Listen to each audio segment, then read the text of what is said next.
Hey everyone, welcome to Locked on Lakers for Tuesday. Brian Kamenetsky, Andy Kamenetsky. We looked at the guards yesterday. Let's take a look at the centers today. That's next. You are Locked on Lakers, your daily Los Angeles Lakers podcast. Part of the Locked on Podcast Network, your team every day.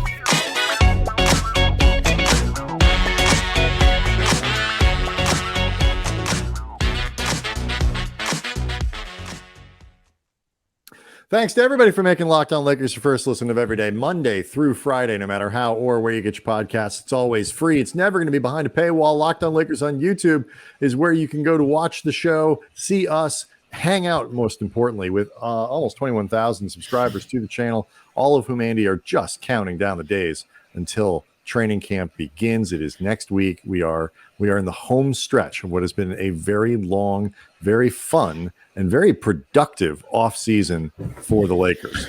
Yeah, ironically, all that productivity, all the good work that Rob Pelinka did during the offseason coming off a Western Conference Finals appearance, it just makes what is, by any legitimate, objective offseason standard, kind of a whirling dervish of activity, feel like it hasn't been enough and we've just been waiting around. Like it builds. You're right. They've been pretty busy. They've been really busy.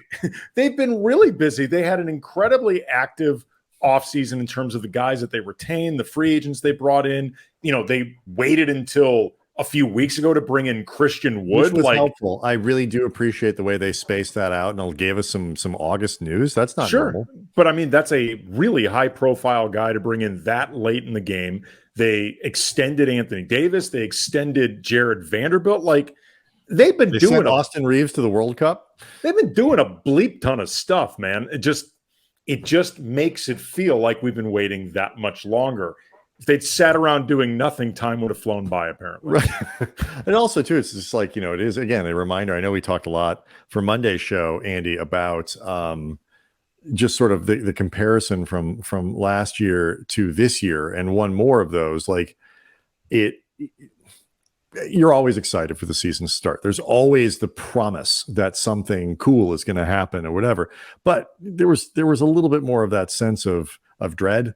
It felt more like a threat. The training camp was beginning and not a promise, because there were so many things, namely, a Russ deal of some sort that Lakers fans wanted to see happen. And obviously it didn't. So plenty to break down today. We started with the guards, looking position groups as training camp approaches. We'll do centers today. Do want to let everybody know that today's episode is brought to you by FanDuel Sportsbook, the official sportsbook of Locked On. Make every moment more. And right now, Andy, new customers, they can bet $5 and get $200 in bonus bets.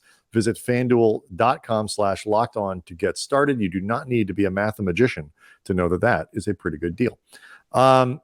Before we get, though, to this question of position groups and the centers, I know we say all the time that we like to use reader comments, reader questions on the show, and that's what we've got for you here.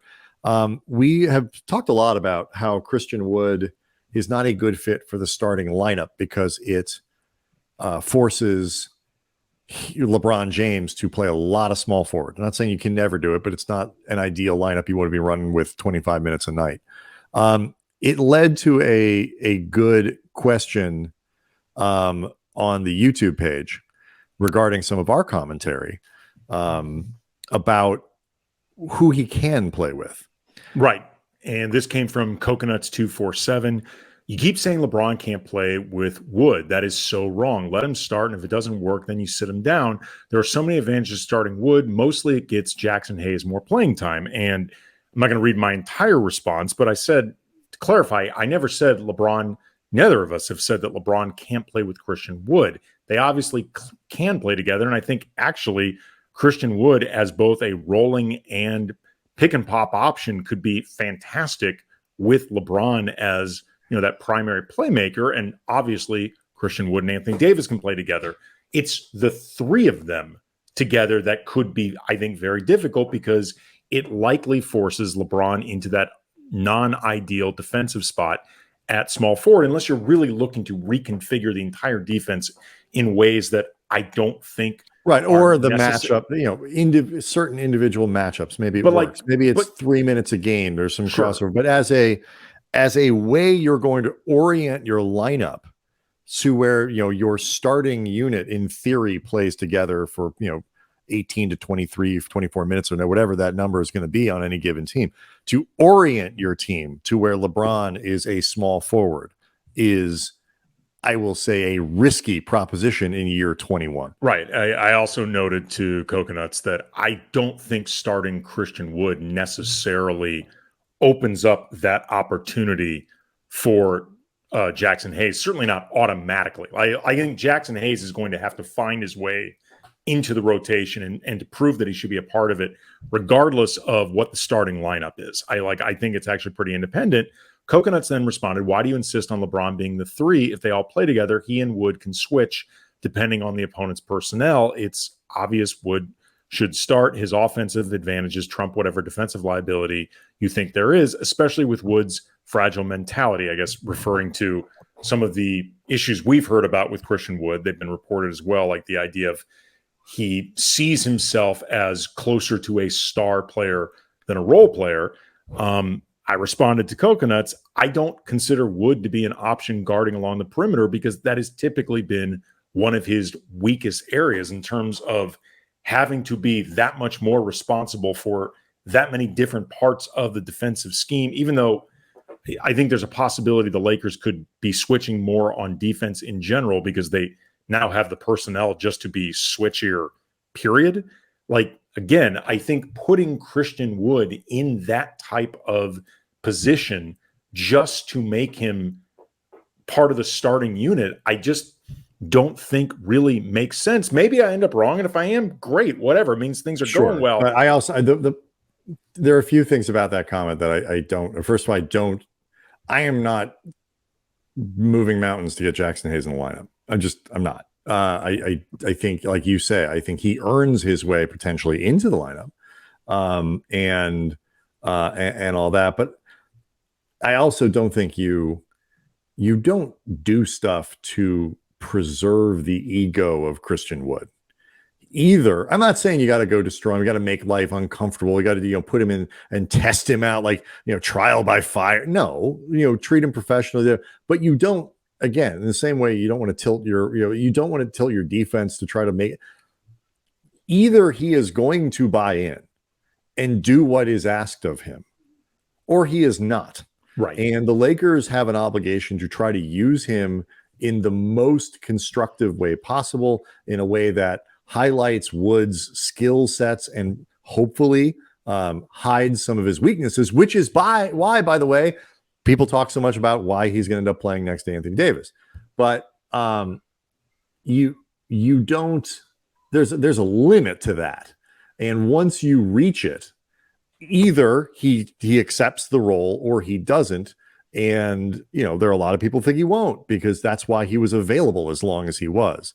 But as I've said, I know you have echoed, this is, it's not his last chance to be on an NBA roster. That's too extreme. It's his last chance, I think, to be seen as a valuable piece who can get paid somewhere close to his talent level. Right. Particularly on a team with actual aspirations to do something in the season, because he's starting to age his way out. He's going to be 28 this week. He's starting to age his way out to where, an empty calories scorer could be appealing. That being said, though, again, I want to make sure this is clear. LeBron and Christian Wood can absolutely play together, depending on what the rest of the lineup is. If you can make Christian Wood the 5 and LeBron the 4 / 4, Torian Prince is out there, depending on who Vanderbilt might have to guard, you could put him there. Right. And the smaller lineup with, that Christine will work. Reeves. There are a lot of options. Yeah, that will work great. There's no reason LeBron and Christian Wood can't play together. And LeBron can play with anybody. He can play with anyone. And Christian Wood is offensively quite versatile in the things that he can do. It's just the three of them. You have to look at the entire picture. Yeah. Let's stick on the centers here and look at these position groups after the break. We'll take that and do that next. Locked On Lakers is brought to you by FanDuel, and you can celebrate this NFL season with incredible offers from FanDuel, America's #1 sportsbook. And right now, new customers can bet $5, just $5, and get $200 back in bonus bets, guaranteed. And you can use those bonus bets on spreads, on player props, over-unders, all sorts of different scenarios. And all customers who bet, again, just $5, you get $100 off NFL Sunday Ticket from YouTube and YouTube TV. That makes now the best time to join FanDuel. The app is really easy to use, really fun to figure out, all these different options at your fingertips. And of course, there's also NBA props that you can bet on. LeBron James, as of this recording, 60-1 to lead the NBA in scoring, or 60-1 to lead the NBA in assists, 50-1 to win MVP, which is amazing going into his 21st season. Anthony Davis, 29-1 for MVP. So visit FanDuel.com/lockedon, kick off the NFL season with an offer you don't want to miss. FanDuel, official partner of the NFL. So that question, that back and forth from the YouTube page, it's a good kind of indication. It's a good example of the type of lineup decisions that the Lakers have to make. And so much of this is going to be results based. If Wood's defense is better than expected, or they're just better at hiding it than expected, that changes the way that a lot of these guys can be deployed and puts some people's playing time in a little more jeopardy. If the more Wood plays, probably the less Jackson Hayes does, but it could eat into Jared Vanderbilt's time. We don't really know, and then what is, Taurean Prince? How do you, we spoke on Monday about D'Angelo Russell versus Gabe Vincent toward the end of games, how Russell performs defensively, or the combinations that they put around him to help protect him, and his offensive performance will dictate a lot of that stuff. But if you start to break down the centers and you look at what the on a roster sheet, you've got three. You've got Anthony Davis, Jackson Hayes, Christian Wood. And then from there, you have sort of the lineup configuration type centers. But let's start with the basic three here. What do you think that's going to look like? I mean, I think AD is going to start at the 5. I know, just because it's the Lakers version of Groundhog Day, every year there is this talk about Anthony Davis wanting to play more minutes at power forward, wanting to have more big bodies there to man that center spot, even if to some degree the stuff can be a distinction without a difference. I think some of it may just be what makes Anthony Davis feel most comfortable, most heard, whatever. I think this year there is more of an opportunity to give him fewer minutes, relatively fewer minutes, that always feel like center, where, he can convince himself that he is playing the 4, or at the very least that he's got another larger body out there with him. It should be noted, though, that if he's playing with Christian Wood, for example, Christian Wood is not a big dude. He's 6'9". He's got a really long wingspan. He can block some shots. He can do stuff like that. But he's, AD is way bigger than him, and it's not even close. So in some respects, you're not necessarily giving AD more size to play alongside as just more length. And, maybe that matters to AD. Maybe, the idea of just somebody else who is relatively big being on the floor with me makes me feel like I'm doing less of this stuff. Maybe gives me more optionality in the different ways I can be deployed, whatever. But the majority of AD's minutes are going to be at center, because I think it might just be where the Lakers are the best. But even then, the majority of his minutes are going to be with LeBron. And as we discussed earlier in this show and many times over, LeBron can't play the 3. He just can't as a primary position. Right. Well, I mean, for frame of reference, last year, Anthony Davis played 99% of his minutes at center. I think if that bumped down to 80, still 4 out of every 5 minutes you play, you are the center. But it would probably feel much different to AD. It's funny to kind of look back to and compare this center group to, and we looked at last year's, the amount of turnover from the guard group is pretty stunning. It's an interesting, from last year to this year, it's an interesting kind of contrast to look at them last year where they opened with centers too, because it was Thomas Bryant, and I had completely forgotten that Damian Jones was there. Am I wrong? I mean, did you remember that? If I had said who were the centers at the beginning of last year, I would have said Thomas Bryant, Wenyen Gabriel as a sort of nominal power forward who you could put at center. And then I've been like, and they don't have anyone else. I completely forgot that Damian Jones opened the year on the roster. I think I would have remembered, but if you asked me to describe anything he did, that's where I would be forgetting. Well, you can't because they never played the guy. That's where I would have difficulty coming up with anything. Yeah, completely forgot. So this is a different group. This is, in theory, one guy who is a little bit more defensively oriented and a leaper and a shot blocker in Jackson Hayes. For all of Christian Wood's defensive deficiencies, he does, he can't block shots. Yeah. He's averages block a game. Still not a good defender, but that's one thing that he can do. And then obviously you have Anthony Davis. And so I was really, this was the one hole I thought the Lakers had in the roster until they filled it a little bit more with Wood. And it's imperfect because he has deficiencies, but just going into the season with Jackson Hayes as your primary backup to Anthony Davis, who's going to miss 15 games, 20 games, you have to at least count on that. You're starting to look at are we going to need Colin Castleton to play 10 games this year, 15 games, meaningful minutes in those, and that's not a comfortable place for a team with title aspirations to be, I don't think. No. And, last season when Thomas Bryant filled in during that stretch when AD was down, he played really well. He played as well as you could have reasonably expected. He was productive, scoring, he really, I think, answered that call, but you could see the ceiling on how much you could do with him in there, because beyond just the night and day difference that there is between Anthony Davis and Thomas Bryant defensively, Bryant can score, but he is somebody that can't create his own shot. He needs a lot more help in manufacturing those looks. He's really dependent on other people.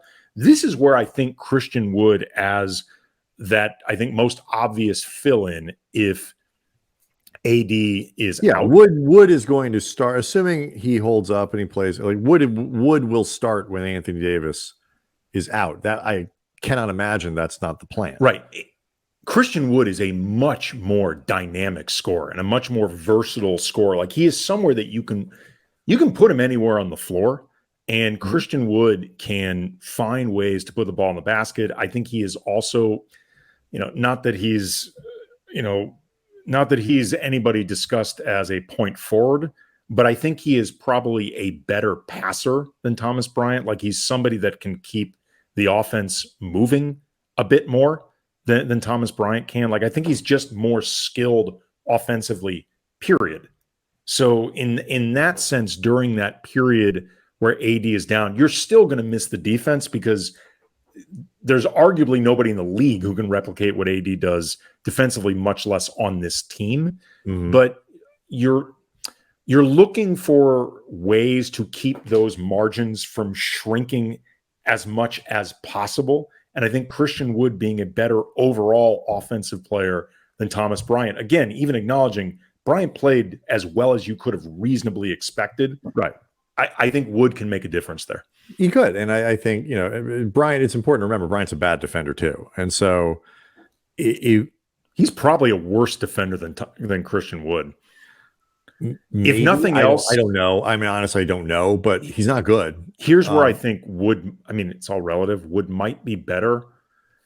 You can probably use Christian Wood in a relatively wider variety of ways, even if he's not great at them defensively. That's probably than true. Thomas Bryant. He's more mobile. I think that's probably fair to say. But neither one of them are good. But what you're doing is you're leaning into that space of offense. And like, we're not going to even try to replicate the defense. We're just going to make it so our offense can really still cook, so that when Anthony Davis isn't there, LeBron doesn't have to. We don't need LeBron to score 40.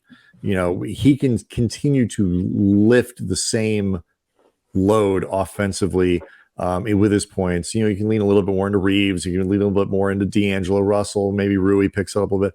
But you have a guy who can put in 20 points. Whereas if you had Bismack Biyombo, yes, you have, but you are setting yourself up for a grind for those games. And that can be tough. And so I think they hope they can still be solid defensively, but that's where they're going there. And then meanwhile, we'll wrap it up here. But like Hayes, if he turns out to kind of force himself into the lineup again, when AD doesn't play, Hayes will.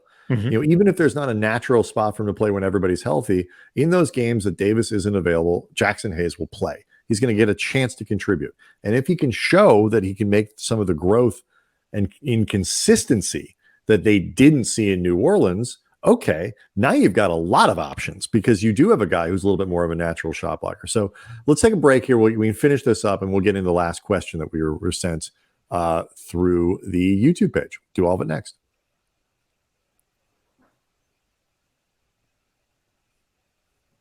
Was there anything you wanted to add with the Wood stuff, or I'm sorry, with Hayes before we move to the next part? Just the idea that Hayes he's pretty athletic and pretty mobile for his size. So maybe, there's always a chance that if he can really dial into the defensive schemes that they're looking to utilize, that maybe they can find ways to make him part of what they would do in what I think is going to be a switchier defense this year. Just because, if you look at their personnel, like other than Gabe Vincent, it's going to be difficult to put any of the guys that you have earmarked for playing time continually into size mismatches. Unless you are going so far out of your way to put your own team, like we've talked about with Austin Reeves, the proverbial trying to manipulate ways to end up with Austin in the post because of what we saw with FIBA. Putting aside the fact that team was really small, and it was one of the problems that Steve Kerr had, I think, because he opted to go small all the time, and they didn't have a lot of big personnel. It didn't bring a lot of big personnel. So that leaves somebody like Reeves, among others, susceptible for those type of switches. I don't think it necessarily becomes as big of a threat on this team that is just much bigger and longer than last year. But other than Vincent, when you think about most normal switches that either happen by design or because they're forced, there aren't nearly as many guys that you look at and go, oh crap, this is going to be a problem purely just because of size. I'm not saying, right, you're going to look to switch D'Lo onto the guy with the ball that you want, and that can become a problem, but it's not typically because D'Lo's giving up too much size. D'Lo's big for his position. The problem is he's just not a good defender. Right. He's relative by NBA standards, he's not quick. So that's where I think there could be, for Jackson Hayes, maybe an opening to provide some utility. There could be. And I think, we'll learn next week kind of what Darvin Ham has in mind, how what vision he has for the defense broadly and all of those things. I want the kid to be like, I do not root against players. I don't root against players who don't play for the Lakers. Certainly don't root for players to not pan out when they're actually on the team that we're covering. Like I am not confident about Cam Reddish. I don't get the sort of Reddish fetish that the Lakers seem to have had for the last couple of seasons. But I still hope that he plays well. I'd like to be wrong. Like maybe they can fix it. But I'm just not confident, and I wouldn't want to have to count on it. And I feel kind of the same way about Jackson Hayes. When we did our scouting report with the Locked On Pelicans guys, they're pretty honest about it. It's like, it didn't work. He wasn't very good. That's why he didn't play. but maybe they can fix it here. Like, it was not a great situation for him. It was a lot of inconsistency, and with a different role and all that kind of stuff, maybe it works here. I just wouldn't want to have to count on it. And the Lakers have made it so Cam Reddish and Jackson Hayes, for the most part, if the players who were brought in ahead of them do what they're supposed to do, neither one of them need to be counted on. So it's perfect. Great. I just want to note to our buddy at Golden Knight, who makes all the great Laker shirts and stuff. Reddish Fetish came up on this show. Right. You can have it, but we get a slice. You can spell it with a T, but it should be with two Ds. Whatever. But either way, we get a slice of that. That came up on this show. Last thing we were going to get into was a YouTube comment from Anthony Snowden 8993. Last year was our perfect storm. No Clippers, Memphis with injuries, perfect matchups, and then Denver. I feel we would have beaten Denver had Braun not been hurt. He was basically grounded, and the team was worn out from their run to make the play-in. We need to play better this year. We need better positioning. It's not going to be easy because we may have a negative record once again to start the season. Our schedule is extremely tough. Getting to the playoffs and being in the top four is going to be harder than fans think. This struck me as interesting, Brian, because he's not wrong. No. I think the West is going to be harder this year. I'm not going to say that the Lakers got breaks during the playoffs because they so earned their way into that position. I'm not taking a thing away from them. Mm-mm. And they had been playing as well as anybody in the NBA post trade deadline. So, it's always about matchups. It's always about a certain amount of breaks. That happens for every team in the playoffs, whoever ends up winning the championship, period. But I think Anthony is correct that this year is going to be tougher across the West than last year. I just think the upside is the Lakers are better equipped for it to be tougher. I mean, there's no way that the Western Conference can possibly cooperate like it did last year. Like, I am 100% convinced that, like internet companies get accused of throttling the internet to your house. Like, if they want to, I feel like Adam Silver throttled the Western Conference to make sure that the Lakers could get into that play-in. But so you just can't expect that to be that meet. There are too many good teams, even the bad teams in the West. Houston should be better this year than last year. And, San Antonio's got Wemby and some other young, intriguing players. It's like, there's not a lot of garbage there. Utah is a really good, probably the best team that won't make the playoffs this year, or might not make the playoffs. Portland and San Antonio are the only teams that I look at them right now and say it's going to be very difficult for them to win games particularly often. Right. Where you just say there is a 0% chance they're making the playoffs, zero, especially post Dame trade, given what they might get back. But, everybody else is okay. Houston, I don't think is going to win necessarily a lot of games, but I think they're going to be tough to compete against. Utah, I don't think is going to win a ton of games. They will be tough to compete against. I think they could make them. Utah, I think, has a chance to sneak into the top 10, but we'll get into all that later. The point about the schedule is true. I think all of this stuff, it is going to be really hard, assuming the West does what it's supposed to do. I will say the Lakers did not get the benefit of particularly good health last year. So, I mean, that's not something you can say, well, you can't expect to be that again. Well, no. I mean, I think you can expect kind of what they got last year. Hopefully one of your stars is 39 in his 21st season. Yes, it could happen again. Yeah. Anthony Davis' entire career has been it could happen again. They weren't healthy last year. So it's that's not going to be something that you have to be to factor in. But he's right. It's going to be a lot of the only thing that I think I would probably disagree with there is I don't think the Lakers would have beaten Denver. I disagree with that. There's a pretty big gap between the Lakers and Denver last year, but I think that gap is smaller this year. I will say this. Had the Lakers started the entire season with the team that they had in the Western Conference Finals, maybe that team, then, between the amount of time they would have had together and the energy they would have preserved, not having to play, on a 15 on a scale of 1 to 10 just to get themselves into the play-in, maybe that team. But I think Denver was just the best team in the league last year. I agree. They just were.